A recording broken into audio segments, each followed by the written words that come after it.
Hello दोस्तों, स्वागत है आपका हमारे YouTube चैनल मैक्स मैथ्स में। दोस्तों आज हम आपके बीच लेकर आए हैं कक्षा 10वीं के लिए प्रश्नावली संख्या 9 निर्देशांक ज्यामिति से संबंधित कुछ प्रश्नों का अध्ययन। फ्रेंड्स, इससे पहले हमने आपके साथ इसी प्रश्नावली 9वीं के कुछ प्रश्नों के जो वीडियोस हैं वो शेयर कर चुके हैं, जिसमें आपको 9.1 और प्रश्नावली संख्या 9.2 के सभी प्रश्नों का अध्ययन करवा चुके हैं और इसी के साथ विविध प्रश्नमाला के भी प्रश्न संख्या 14 तक के प्रश्नों का हल समझा चुके हैं। दोस्तों उन सभी वीडियोस के लिंक आपको डिस्क्रिप्शन में दिए गए हैं। अगर आपने अभी तक उनका अध्ययन नहीं किया तो जल्दी से जाकर आप वहां उनका अध्ययन कर सकते हैं। दोस्तों अगर वीडियो पसंद आता तो प्लीज वीडियो को लाइक करें। आज हम आपको प्रश्न संख्या 15 और उससे आगे के प्रश्नों का हल कराने वाले हैं। आइए शुरू करते हैं प्रश्न संख्या 15 से। दोस्तों प्रश्न संख्या 15 जो है वो इस प्रकार से है कि एक रेखाखंड का एक सिरा 4 0 और मध्य बिंदु 4 1 है, तो रेखाखंड के दूसरे सिरे के निर्देशांक ज्ञात कीजिए। आप ले सकते हैं एज ए सर्किल, जैसे यही प्रश्न आपको परिवर्तित कर दिया जाता है इस प्रकार से। जैसे एक सर्किल है, एक वर्त है जिसमें ये वर्त का मध्य बिंदु है, ये बिंदु ए है और ये कोई बिंदु बी है। आपको ए और बिंदु मध्य बिंदु के निर्देशांक अगर दिए गए हो तो आप बिंदु बी के निर्देशांक किस प्रकार से ज्ञात करेंगे। दोस्तों यहाँ हम जो है विभाजन सूत्र लगाने वाले हैं और विभाजन सूत्र से हम अज्ञात जो बिंदु हैं उन्हें ज्ञात कर सकते हैं।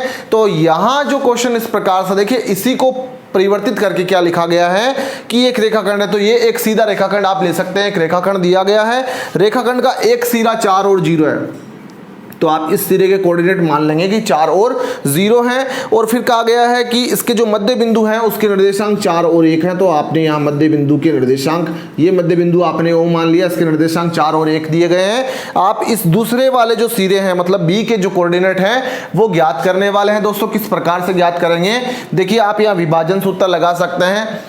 चूंकि विभाजन सूत्र जब आप लगाएंगे तो यहाँ आपको पता हो कि इनका अनुपात है वो बराबर है 1:1, तो आप m और n का मान 1 और 1 लेंगे। आप बात करते हैं यदि मध्य बिंदु के निर्देशांक वाले फॉर्मूले के, तो दोस्तों मध्य बिंदु किसी भुजा यानी दो बिंदुओं के मध्य स्थित बिंदु के निर्देशांक तो अक्ष बराबर x1 प्लस x2/2 होता है अक्ष के लिए। और यही बात अगर आप y के लिए करते हैं तो दोस्तों y के लिए फॉर्मूला होता है y बराबर y1 प्लस y2/2। कब, जब बिंदु मध्य में स्थित हो। जैसे ये दो बिंदु है, इन दोनों के मध्य में स्थित है बिंदु O, तो आप इसके कोऑर्डिनेट अगर ज्ञात करना चाहें तो आप ये वाला फॉर्मूला लगा सकते हैं। अब देखिए अक्ष और y का मतलब ये हुआ कि ये अक्ष आता है और ये y आता है।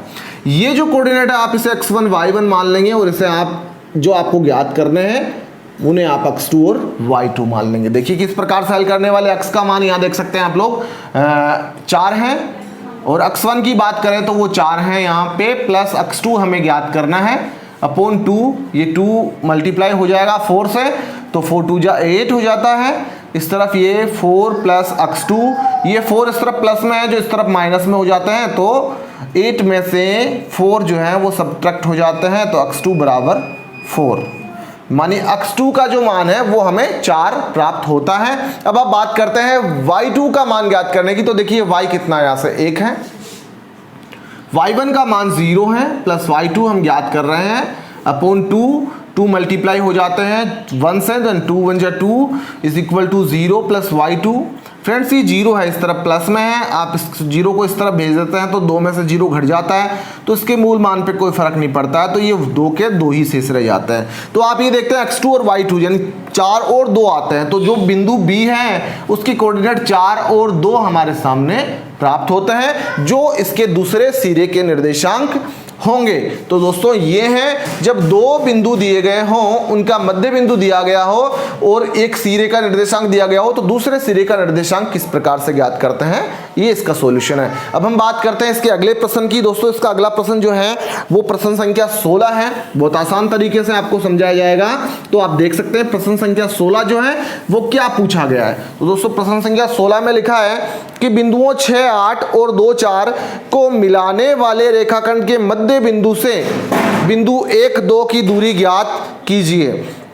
दोस्तों दो बिंदु हैं 6 और 8 और एक है 2 और 4, इनको मिलाने वाले रेखाखंड से दो, आप यहाँ देखिए इस प्रकार से एक सीधी लाइन खींच सकते हैं। यहाँ आपको दो कोऑर्डिनेट दिए गए हैं, एक तो 6 और 8 है और दूसरा जो है वो है आपका 2 और 4। ठीक है, ये दो बिंदु आपको दिए गए हैं और यहां लिखा गया है कि इनको मिलाने वाले रेखाखंड को मध्य बिंदु से, तो यहां आपको पहले तो ये देखना है कि इनको जो मिलाने वाला रेखाखंड है इसका मध्य बिंदु आपने जैसे मान लीजिए सी लिया, तो इस सी के कोऑर्डिनेट क्या होंगे। जब आपको सी के कोऑर्डिनेट प्राप्त हो जाते हैं तो आपको सी के कोऑर्डिनेट के बाद आगे जो बिंदु दिए गए हैं जैसे यहां लिखा हुआ है 1 और 2, तो जो बिंदु यहां मध्य बिंदु के प्राप्त होंगे उनकी बिंदु 1 और 2 से दूरी ज्ञात करनी है। तो किस प्रकार से ज्ञात करेंगे, तो सबसे पहले आप यहां पे मध्य बिंदु के निर्देशांक ज्ञात करेंगे। x बराबर x1 प्लस x2 बटा 2 और y बराबर होता है y1 प्लस y2 बटा 2। आप यहां देख सकते हैं x1 x2 क्या है, तो 6x1 होगा, x2 यहां 2 है, बटा में यहां 2 है, 6 और 2 8, तो 8 बटा 2 दोस्तों x बराबर आ जाता है कितना 4। अब आप देखिए यहां पे y का मान ज्ञात करेंगे तो y बराबर होता है y1 प्लस y2 बटा 2, तो y1 यहाँ 8 है प्लस 4 इसका y2 का मान है, 8 और 4 12 हो जाते हैं और 12 को आप 2 से विभाजित करते हैं तो y बराबर 6 आपके सामने मान आ जाता है। तो x का 4 और y का 6, मतलब यहाँ की कोऑर्डिनेट है 4 और 6। दोस्तों यहाँ ये कहा गया है कि दो बिंदुओं a और b के मध्य बिंदु से दूर स्थित कोई बिंदु है जिसके निर्देशांक 1 और 2 हैं, तो आपको उस मध्य बिंदु से उस बिंदु जिसके कोऑर्डिनेट 1 और 2 हैं उसकी दूरी ज्ञात करनी है। तो आप देखिए यहाँ पे किस प्रकार से ये आपने जैसे d लिया है और यहाँ इसकी जो है कोऑर्डिनेट है वो 1 और 2 हैं, तो इसकी जो दूरी है वो हम किस प्रकार से ज्ञात करने वाले हैं। तो आपको दूरी ज्ञात करने का फॉर्मूला पता है दोस्तों, ये एक सीधी रेखाखंड हो जाएगी, मतलब आपको ज्ञात करनी है CD के बीच की दूरी। तो CD के बीच की दूरी आप किस प्रकार से ज्ञात करेंगे कि दूरी ज्ञात करने का फॉर्मूला आप जानते हैं, रूट x2 माइनस x1 का whole square plus y2 minus y1 का होल स्क्वायर। दोस्तों आप यहाँ केवल x2, x1, y2 और y1 के मान रखने वाले हैं। तो देखिए आपने इसे x1, y1 मान लिया और आप इन्हें x2 और ये y2 मान सकते हैं। तो देखिए सिर्फ आपको मान रखना है दोस्तों। x2 का मान आप यहाँ देख सकते हैं, x2 जो है वो 1 है प्लस के फॉर्मूले से माइनस, x1 का मान 4 है और इनका होल स्क्वायर। इसके बाद प्लस आप y2 का मान लिखने वाले हैं जो यहाँ से 2 है, माइनस y1 का मान आप देख सकते हैं 6 है, तो 2 माइनस 6 का होल स्क्वायर। दोस्तों एक जो है वो प्लस का है और 4 है वो माइनस के हैं, तो आप क्या करने वाले हैं, आप इस 4 में से इस 1 को घटा देंगे जो प्लस का, तो माइनस के 3 से रह जाते हैं -3 का होल स्क्वायर और यहाँ से -4 का होल स्क्वायर।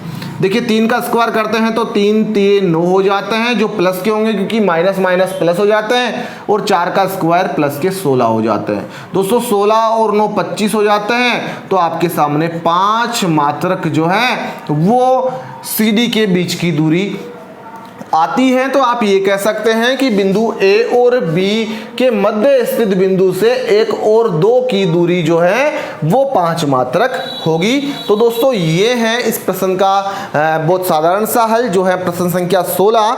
अब हम बात करने वाले हैं प्रश्न संख्या 17 का हल। तो दोस्तों प्रश्न संख्या 17 जो है उसमें देखिए क्या पूछा गया है, उसमें आपको 4 निर्देशांक दिए गए हैं, 4 कोऑर्डिनेट दिए गए हैं और आपको ये कहा गया है कि आप बताइए कि ये जो निर्देशांक है वो एक वर्ग के नहीं एक समचतुर्भुज के हैं। तो दोस्तों समचतुर्भुज क्या होता है, आपको यहाँ इसके लिए समचतुर्भुज की परिभाषा ज्ञात होनी बहुत जरूरी है। तो आपको ये पता हो कि समचतुर्भुज जो होता है उसमें चारों भुजाएं तो वर्ग की तरह ही बराबर होती है, लेकिन अंतर क्या होता है वर्ग और समचतुर्भुज में। तो दोस्तों अंतर ये होता है कि वर्ग जो होता है उसके विकिरण होते हैं वो बराबर होते हैं और समचतुर्भुज के जो विकिरण होते हैं वो बराबर नहीं होते हैं। तो आप यहाँ पहले तो इनके बीच की मतलब इनकी भुजाओं की जो दूरियां हैं वो ज्ञात करने वाले हैं, और भुजाओं की दूरी ज्ञात होने के बाद आप लोग इनके विकिरण जो है उनकी भी दूरियां ज्ञात करेंगे। जब आपको इनके विकिरणों की दूरियां यदि समान प्राप्त हो दोनों विकिरणों की दूरियां, तब तो आप ये कहेंगे कि ये एक समचतुर्भुज नहीं एक वर्ग है। और जब दोनों विकिरणों के मध्य की दूरियां अलग अलग आपको प्राप्त हो तो दोस्तों आप ये कहेंगे कि ये एक वर्ग नहीं एक समचतुर्भुज होगा। तो अभी यहां देख सकते हैं आप लोग को ए बी सी और डी 4 कोऑर्डिनेट आपको दिए गए हैं। यहां क्वेश्चन में आपको पी क्यू आर एस दिया गया है, तो आप यहां लिख सकते हैं पी, ये क्यू के कोऑर्डिनेट हैं और ये आर के हैं और ये एस के कोऑर्डिनेट है। तो ये दोस्तों पी क्यू आर एस के कोऑर्डिनेट आपको दिए गए हैं 2 -1 3 और 4, उसके बाद लिखा है -2 और 3 और उसके बाद लिखा है -3 और -2। तो अब आपको ये बताना है कि ये जो आकृति है वो एक समचतुर्भुज है। तो हमने अभी आपको बताया है कि समचतुर्भुज जो होती है और एक वर्ग आकृति होती है, इन दोनों में क्या डिफरेंट होता है। तो आइए शुरू करते हैं। सबसे पहले तो हम इनके जो भुजाएं हैं उनके बीच की दूरियां ज्ञात करेंगे। तो दोस्तों यहाँ सबसे पहले हम पी क्यू के बीच की दूरी ज्ञात कर लेते हैं। अब आप जानते हैं कि दूरी ज्ञात करने का फॉर्मूला क्या होता है। तो दूरी पी क्यू के बीच की ज्ञात करेंगे तो √x2 - x1 का whole square plus y2 - y1 का होल स्क्वायर। अब आप देखिए यहाँ पे आप मान रखने वाले हैं x2 x1 y2 और y1 के। तो दोस्तों यहाँ आप देखिए आपने इसे x1 और y1 मान लिया, ये आप रफ में भी लिख सकते हैं, चाहे तो आप यहाँ पे भी लिख सकते हैं x2 और y2 आकृति के साथ नहीं लिखें, आप यहाँ अलग से लिख सकते हैं क्या x2 है क्या x1 है। तो देखिए यहाँ से आपने x2 का मान लिखा 3, फॉर्मूले से माइनस का यहाँ चिन्ह लगा देते हैं, x1 का मान 2 है, इसका होल स्क्वायर प्लस आप y2 की बात करें तो वो दोस्तों 4 है, माइनस y1 का मान -1 है। तो ये माइनस फॉर्मूले वाला और ये माइनस, दोनों माइनस माइनस क्या हो जाते हैं, प्लस हो जाते हैं। तो प्लस के 1 का होल स्क्वायर। अब आप देखिए इसे हल करेंगे तो आप देखिए यहाँ 3 में से 2 घटा तो 1 का स्क्वायर दोस्तों 1 होता है, प्लस 4 और 1 ये 5 हो जाते हैं, 5 का स्क्वायर 25 हो जाता है। तो आप ये देखते हैं कि यहाँ 25 और 1 26, मतलब रूट में 26 मात्रक जो है वो दोस्तों आपको ज्ञात होती है पी क्यू के बीच की दूरी। अब आप बात करेंगे पी क्यू के बाद में क्यू आर की। तो ये देखिए आपने लिखा क्यू आर के बीच की दूरी, फॉर्मूला दोस्तों आपका वही रहेगा √x2 - x1 का whole square plus y2 - y1 का होल स्क्वायर। केवल बदलना है तो क्या x1 x2 और y1 y2 के मान बदल जाएंगे। तो ये जो आपने x1 y1 लिख रखा है आप इन्हें हटा के यहाँ से ये x2 y2 ऑलरेडी आपने लिख रखा है, तो आप इन्हें x1 और ये y1 लिख सकते हैं। अब देखिए आप यहाँ पे लिखने वाले हैं x2 - x1 का होल स्क्वायर, तो x2 3 है, माइनस फॉर्मूले से, और ये माइनस के 2 x1 का मान है तो ये माइनस और ये माइनस प्लस के 2 का होल स्क्वायर प्लस आप करते हैं y2 का मान जो 4 है माइनस फॉर्मूले से और y1 का मान दोस्तों 3 है, इसका होल स्क्वायर।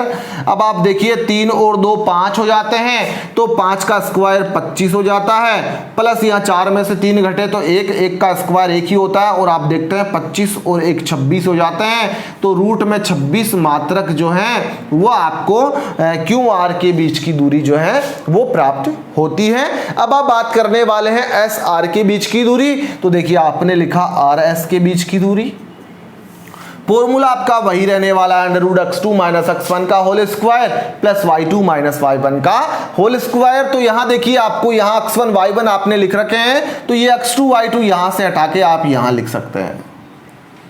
तो देखिए आपने फॉर्मूले में लिखना है x2 - x1 का होल स्क्वायर, तो x2 -3 है, ये -3 माइनस फॉर्मूले से, और ये -2 तो -2 और ये माइनस +2 हो जाएंगे, इसका होल स्क्वायर प्लस y2 का मान -2 है माइनस फॉर्मूले से, और ये y1 है वो 3 है, इसका होल स्क्वायर। अब दोस्तों आप इसे हल करने वाले हैं, तो देखिए जब आप हल करते हैं तो क्या स्थिति आती है। तो -3 और +2, तो -1 से रह जाता है, -1 का स्क्वायर करते हैं तो दोस्तों प्लस का 1 रह जाता है।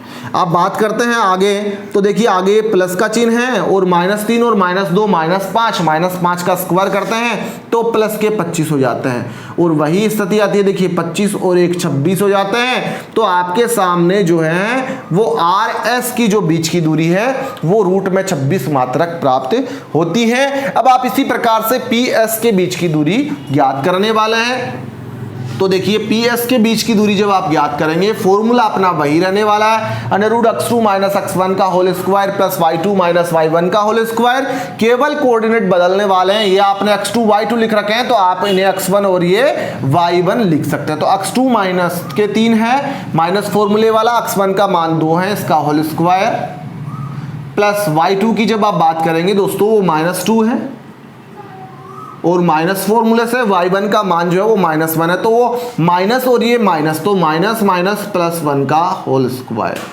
अब आप यहाँ देखिए -3 और -5, -2 -5 हो जाता है, -5 का होल स्क्वायर 25 हो जाता है, प्लस यहाँ से आप देख सकते हैं -1 से रह जाता है, -1 का स्क्वायर 1 हो जाता है, तो 25 और 1 26 हो जाते हैं। तो 26 मात्रक रूट में आपको जो है वो PS की दूरी प्राप्त होती है। तो आप यहाँ से ये कह सकते हैं कि चारों जो भुजाएं इसकी बराबर हैं। अब दोस्तों जब चारों भुजाएं बराबर होती है तो आप ये कह सकते हैं कि एक वर्ग है, लेकिन ये एक समचतुर्भुज भी तो हो सकता है। तो अब आप यहाँ इनके विकिरणों के बीच की दूरी ज्ञात करने वाले हैं। तो दोस्तों विकिरणों के बीच की दूरी जब आप ज्ञात करेंगे तो देखिए यहाँ विकिरण कौन कौन से हैं, आपके PR विकिरण है और एक ये QS विकिरण है। तो ये देखिए आपने PR के बीच की दूरी ज्ञात करी, आपने लिखा विकिरण PR के बीच की दूरी। देखिए दूरी ज्ञात करने का फॉर्मूला वही रहेगा अपना x2 - x1 का होल स्क्वायर और y2 - y1 का होल स्क्वायर। दोस्तों P और R में आप देखिए ये आपने x1 y1 यहाँ पे ऑलरेडी लिख रखा है, तो आप इसे x2 और इसे y2 लिख लीजिए। तो देखिए x2 यहाँ से -2 है, माइनस फॉर्मूले से, x1 का मान यहाँ से 2 है प्लस के, तो +2 का होल स्क्वायर, प्लस y2 जो है वो 3 है माइनस फॉर्मूले से, और -1 तो -1 है जो +1 का होल स्क्वायर हो जाएगा। देखिए -2 और -2 -4 का स्क्वायर करते हैं तो प्लस के 16 हो जाते हैं, और ये 3 और 1 4 हो जाते हैं। फिर से आप 4 का स्क्वायर करते हैं तो दोस्तों 16 हो जाते हैं रूट में। तो आप ये देखिए कि 16 और 16 को जब आप जोड़ लेते हैं तो आपके सामने आ जाते हैं 32। अब 32 को देखिए आप किस प्रकार से लिख सकते हैं। 32 को आप लिखते हैं 8 चौके 32, तो 8 चौके 32 जब आप लिख लेते हैं तो 8 गुणा 4, और ये √4 जो है वो 2 बन के बाहर आ जाते हैं। तो क्या स्थिति आती है जब ये बाहर आ जाते हैं, तो ये बाहर आने पे आप इसे लिख लेते हैं 2√8, ठीक है। और अगर आप यहाँ पे इसे ऐसा लिखे तो ये 16 दूनी 32 भी होता है। तो जब आप 16 दूनी 32 लिखते हैं, 16 गुणा 2, क्योंकि आगे अंदर 8 रह रहे हैं जिनके भी अभाज्य गुणनखंड हो रहे हैं, तो आप इन्हें 16 दूनी 32 लिखें। 16 दूनी 32 लिखने पे क्या होता है कि 16 जो है वो 4 बन के बाहर आ जाता है और अंदर ये √2 रह जाते हैं। तो 4√2 मात्रक जो है, ये देखिए अभी एक अभाज्य संख्या है इसलिए आप इसको ऐसा ही लिखेंगे। इससे पूर्व हमने जब इसके गुणनखंड किए थे तो अंदर 8 थे, तो जो एक वो एक भाज्य संख्या थी। तो यहाँ 4√2 मात्रक जो है वो विकिरण PR के बीच की दूरी प्राप्त होती है। अब आप बात करने वाले हैं QS विकिरण के बीच की दूरी। तो जब आप QS विकिरण की दूरी ज्ञात करेंगे तो दोस्तों फॉर्मूला अपना वही रहने वाला है, √x2 - x1 का whole square plus y2 - y1 का होल स्क्वायर। केवल चेंज होंगे तो कोऑर्डिनेट देखिए, ये x1 y1 आप लिख लेंगे और इन्हें आप x2 और ये y2 लिख लेंगे। तो आप सिर्फ यहाँ मान रखने वाले, देखिए x2 का मान देखिए कितना है, -3 है, माइनस फॉर्मूले से x1 का मान 3 है प्लस के, इसका होल स्क्वायर, प्लस y2 दोस्तों -2 है, माइनस फॉर्मूले से y1 का मान है वो 4 है, इसका होल स्क्वायर।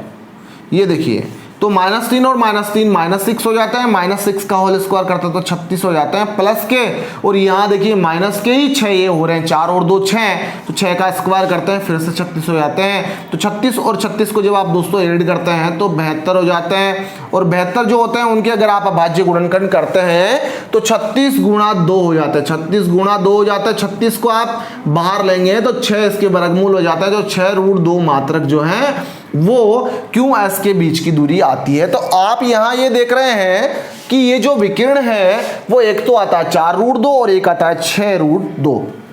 दोस्तों हमने आपको बताया कि अगर ये वर्ग होता तो इनके विकिरण जो है वो बराबर माप के आते, लेकिन विकिरण बराबर माप के नहीं है, इसलिए यह आकृति एक समचतुर्भुज है। तो हमें यही प्रूव करना था कि दी गई आकृति जो है वो एक वर्ग नहीं एक समचतुर्भुज है, प्रूव कीजिए। तो यहाँ ये सिद्ध होता है कि ये जो आकृति है वो एक समचतुर्भुज है। दोस्तों आज के लिए इतना ही। अगर वीडियो पसंद आया तो प्लीज वीडियो को लाइक करें। धन्यवाद।